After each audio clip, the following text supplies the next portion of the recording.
Bueno, y ahora sí vamos con el video número 5, en el que vamos a hablar de El cuento bueno. Este subtítulo, después de haber analizado la postura de Gamerro en relación a un doble nacimiento, vidas paralelas, con un escritor estadounidense y este escritor argentino, Esteban Echeverría, después de haber visto un recorrido por la valoración personal que él hace de La cautiva como el poema malo, o sea, doble nacimiento, para la literatura argentina de la mano de un poema malo y de un cuento bueno, y después de haber hablado un poco de cómo el valor, hay una diferencia entre el valor histórico de una obra y el valor estético de esa obra, y él pone a la cautiva dentro de las obras que tienen un valor histórico pero no estético. Vamos a ver lo que dice de El cuento bueno.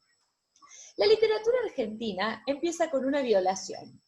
Dice David Viñas, que es un crítico y escritor argentino, en su literatura argentina y realidad política. Pero salvo en El Matadero, la literatura antirrosista, recordemos que Esteban Echeverría escribe En contra de Rosas, tan pródiga en degüellos, se vuelve pacata a la hora de poner en escena la otra variedad del terror rosista, la violación anal. No solo la mazorca decapitaba a los opositores de Rosa y ponía la cabeza en la plaza pública, sino que también hablamos de otro tipo de tortura que tiene que ver con la violación. Ustedes lo recordarán cuando en el último núcleo narrativo secuestran al unitario y muere de rabia antes de que logren llevar a cabo la violación. Echeverría pone el tema sobre la mesa y también pone al unitario sobre la mesa y lo hace con un salvajismo y explicitud que no volverán a repetirse en nuestra literatura hasta bien entrado el siglo XX. Miren cómo resalta Gamerro el valor que tiene esa escena dentro del matadero y cómo no se volverá a repetir algo tan exacto y expresado de la manera en que Echeverría lo hace en la década de 1830. Es tan evidente lo que sucede en el texto, por ahora verga y tijera, si no la vela, mejor será la mazorca. En un momento liaron sus piernas en ángulo a los 4 pies de la mesa, volcando su cuerpo boca abajo. Quedó atado en cruz y empezaron la obra de desnudarlo. Cita Gamerro del texto de Echeverría, que resulta por lo menos sospechoso que muchos lectores no lo adviertan. Los comentarios críticos al relato, ensayos, notas, quizás por la necesidad de adecuarse a la lectura de la escuela secundaria, suelen esquivar el bulto, quiere decir que suelen esquivar el tema, utilizando a lo sumo eufemismos poco jugados como vejación, que es una manera de hablar de la violación que sucede en este relato. Es tentador descubrir en el rostro del joven unitario los rasgos del propio Echeverría. Tentador, dice, observar cómo Echeverría se autorrepresenta en ese unitario, sabiendo que Echeverría no es unitario, sino que es un joven intelectual de la generación del 37.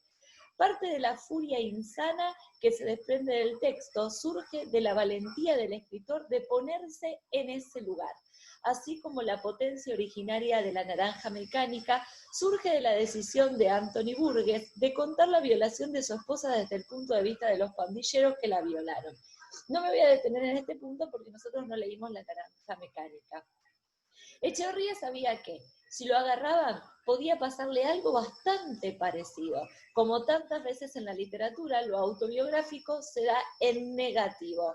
No un relato de lo que me pasó, sino de lo que podría pasarme, o mejor aún, de lo que el destino me tenía reservado y pude evitar. La del joven unitario es la historia posible del otro Esteban Echeverría, el que se quedó en lugar de marchar al exilio. Si es verdad que lo escribió en su escondite de las Talas poco antes de partir, es dado imaginar que lo hizo para convencerse en contra de sus principios y convicciones de que debía huir del país. ¿Qué es lo que muestra Echeverría en el joven unitario? Entonces, lo que a él podría pasarle en caso de quedarse y publicar El Matadero. Es como una proyección de lo que le sucedería a cualquier persona que publique un texto en contra de Rosas, de la característica que tenía el relato del matadero. La ruptura de fuertes tabúes acerca de lo que podía o no contarse en la literatura, sumada a la vulgaridad del lenguaje, infrecuente en la época, sugiere un texto escrito bajo la certeza de que no sería publicado y vomitado de una vez. Pone en la mesa con su lapicera y su pluma y su papel, pone lo que él realmente quería y sentía decir estéticamente, pensando en que jamás iba a ser publicado este relato. Por lo tanto, dice Gamero vomita todo el contenido de una sola vez, una descarga, como los bruscos chorros de sangre que salpican cada una de sus páginas, como el borbotón final, que en lugar de las palabras surge de los labios del joven unitario. A diferencia de La cautiva, donde todos, el poeta, los indios, el caudillo gaucho y su china, hablan como si hubieran pasado la tarde leyendo a Lamartine, en El matadero hay 3 voces claramente diferenciadas. Y acá vamos a hablar de los narradores. 3 voces claramente diferenciadas. La voz en primera persona del narrador, irónica, ácida, y que no renuncia a la inteligencia aún en los momentos de mayor indignación. El habla criolla baja de los matarifes, negras achuradoras y pícaros, que aunque hablan de tú, lo hacen con una sintaxis y léxicos que sugiere, y en la memoria tiende a convertirse en el vos propio de los textos argentinos, y el lenguaje engalonado y artificioso del joven unitario. 3 voces entonces: la voz irónica del narrador, las voces de los federales y la voz del unitario, el lenguaje del que hablamos cuando fuimos haciendo la lectura comentada del matadero. ¿Cómo aparece entonces la representación del lenguaje de los federales del unitario y la voz de ese narrador totalmente irónica y sarcástica? De los 3, el que domina en cantidad, la voz, el hilo conductor que domina, y en calidad es el de la gente del matadero, dando lugar a la interesante hipótesis de Ricardo Piglia, otro escritor y crítico argentino, en Echeverría y el lugar de la ficción.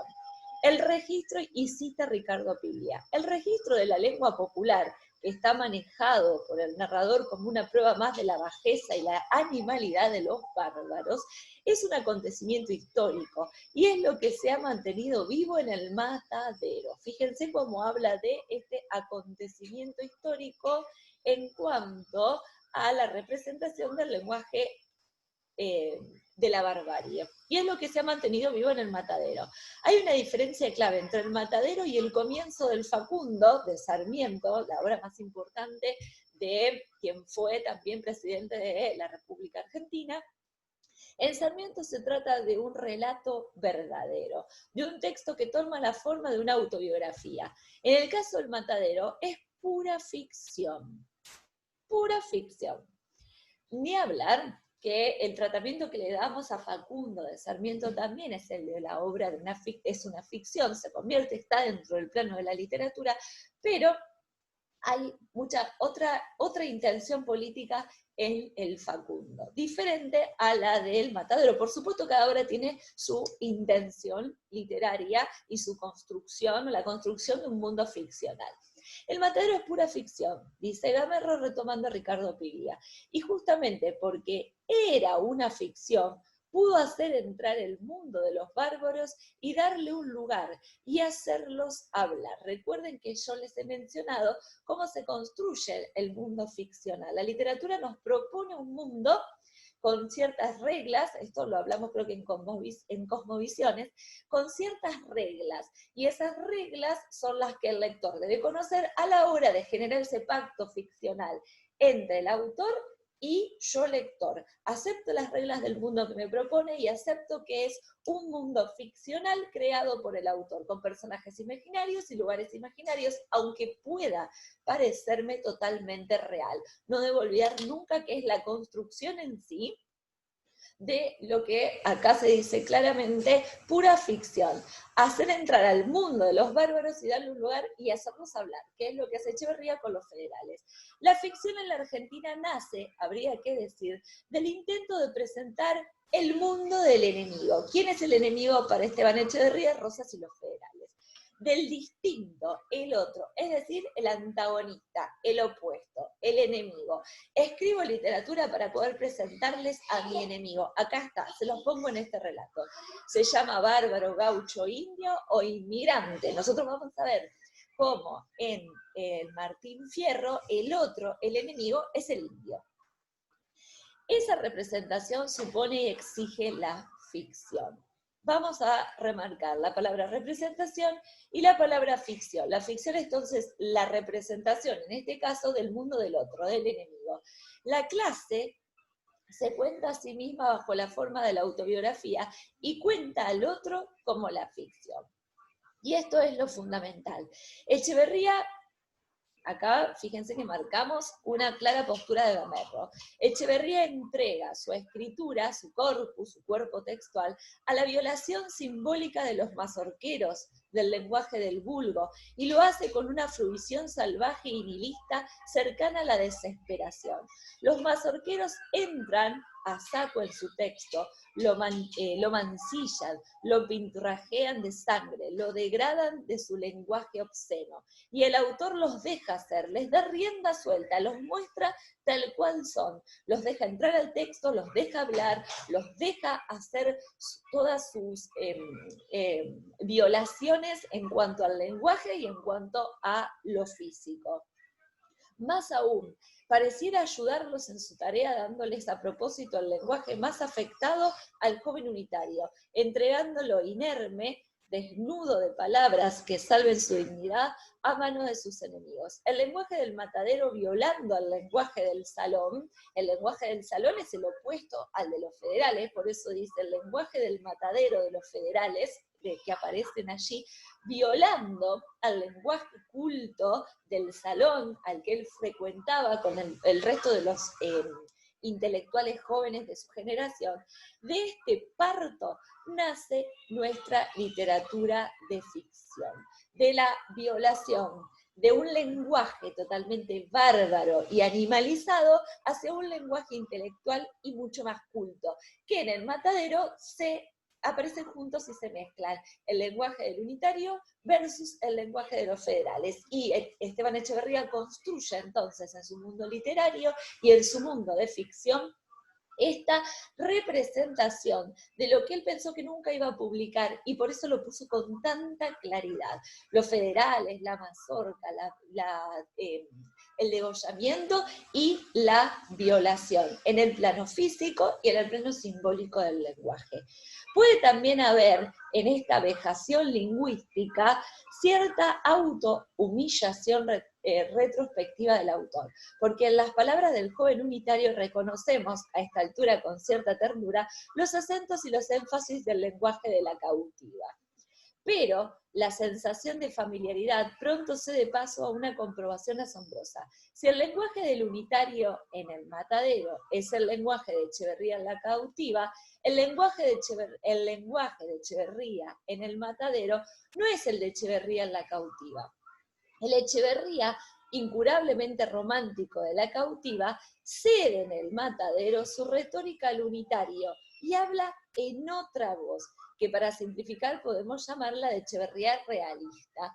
Esta es la voz que pone en la boca del unitario, la de Echeverría totalmente realista. Es decir, que la identificación entre Echeverría y el joven unitario, indudable a nivel de la trama y de las declaraciones explícitas del contenido de los dichos del narrador, empieza a desfigurarse en las zonas menos conscientes del lenguaje. ¿Qué quiere decir?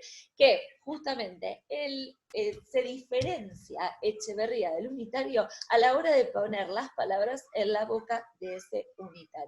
No son las palabras de la Echeverría de la cautiva, sino que son las palabras de un Echeverría enojado, indignado y realista con el mundo, con el contexto social que vuelca en ese mundo ficcional. La sintaxis, la entonación, la resonancia, quizás involuntaria de ciertas opciones léxicas. Recuerden ustedes cómo habla ese unitario cuando se dirige al juez del matadero que quiere aplicarle la mazorca. Es indudable que Echeverría quiere identificarse con el unitario, lo considera un deber moral, pero es igualmente cierto que su escritura no lo hace, no se identifica con él, que las texturas de su respectivo discurso se separan como el agua y el aceite. Esta hipótesis tiene cierto sustento en la postura política de Echeverría expresada en su dogma socialista.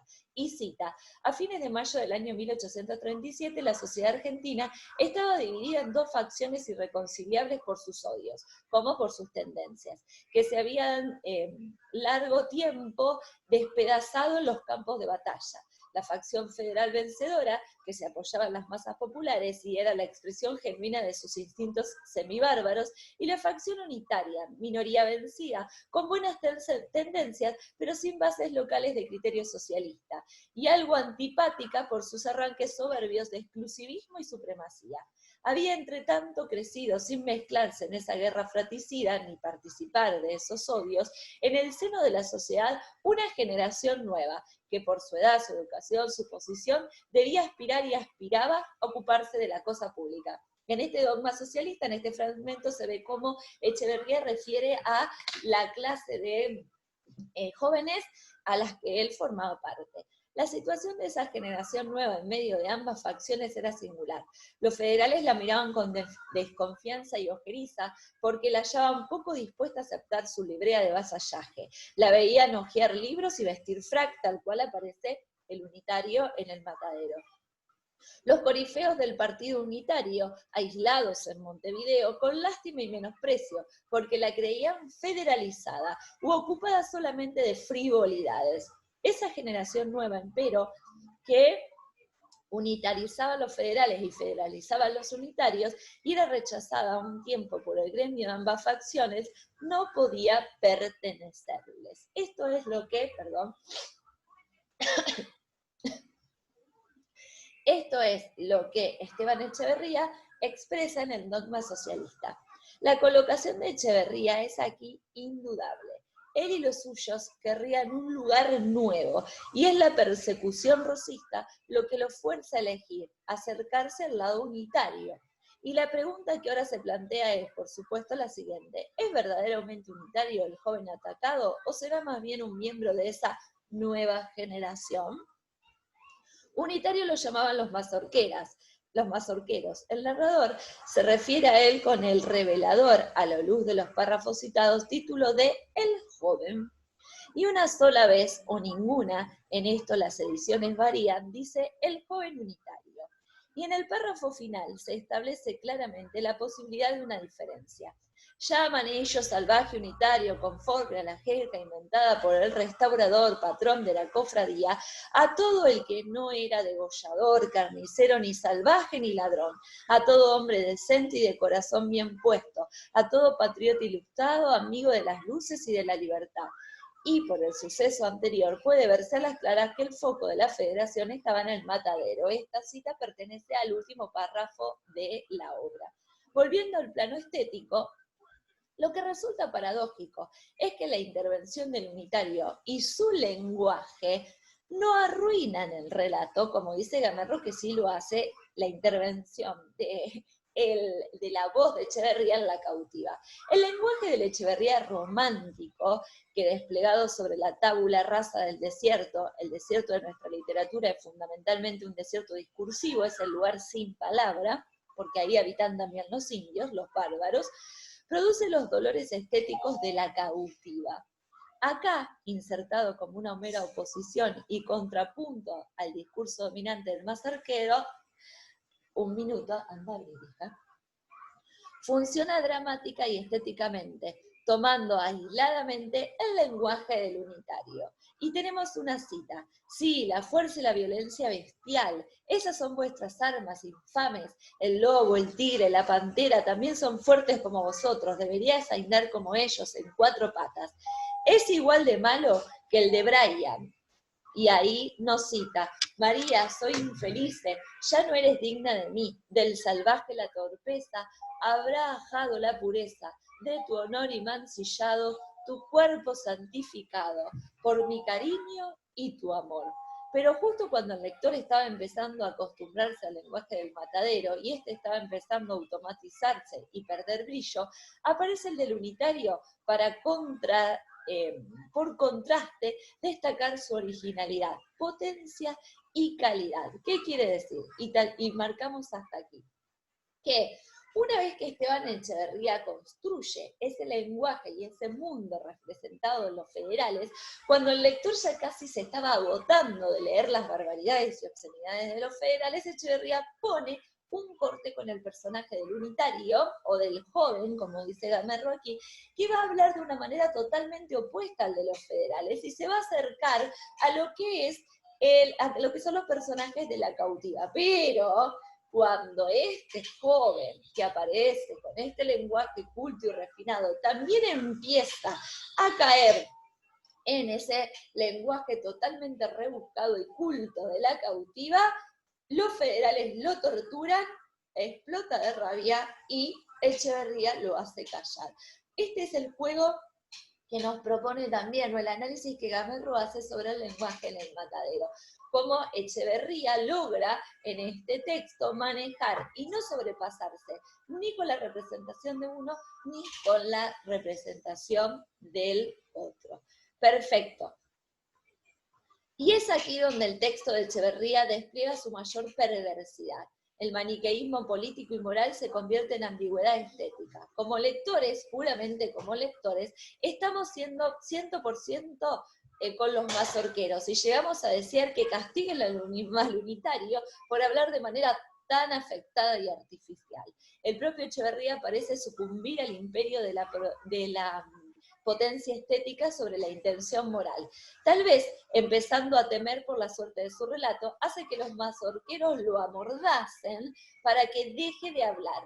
Echeverría se queda con la mejor de ambos mundos. El joven ideólogo ha dado a un grupo otro símbolo de la barbarie rosista. El joven escritor ha salvado su relato y suspira aliviado. La dicotomía, es decir, la discusión de ambivalencias que atraviesa el matadero, culmina en el Borges de El Sur y el poema conjetural. La Argentina civilizada y europea puede ser cívicamente deseable, pero es estéticamente impotente y no nos ofrece una identidad diferenciada. La identidad y la potencia de la literatura argentina están en la barbarie. Vamos a remarcar esta postura del autor. Lo que hace a la literatura argentina, según Gamerro, por lo que la forma en su tradición y su identidad, no está en sí en la europeización de su mundo, sino en la barbarie, en la voz de la barbarie imitada por los civilizados, como los escritores gauchescos harán imitando al gaucho.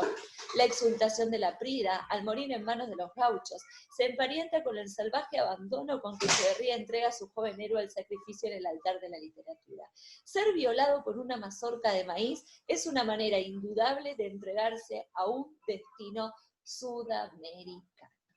Sumamente interesante y tal vez mucho más profundo el análisis, pero no quiero que nos desviemos con la idea de hablar de la literatura latinoamericana en general y sudamericana, como termina Gamerro este párrafo, el destino a través de la violación, porque tendríamos que pasar a hablar de todo lo que es la guerra civil y la literatura de los enfrentamientos, pero me voy a quedar con esta frase. La identidad y la potencia de la literatura argentina están en la barbarie, en la voz de la barbarie, imitada por los cultos y los civilizados, porque retoma la idea que Borges nos expresó cuando habló de que la literatura gauchesca es tan artificial porque en realidad imita la voz del gaucho como cualquier otro género. Fin del video número 5, nos vemos con el Renacimiento en el video número 6.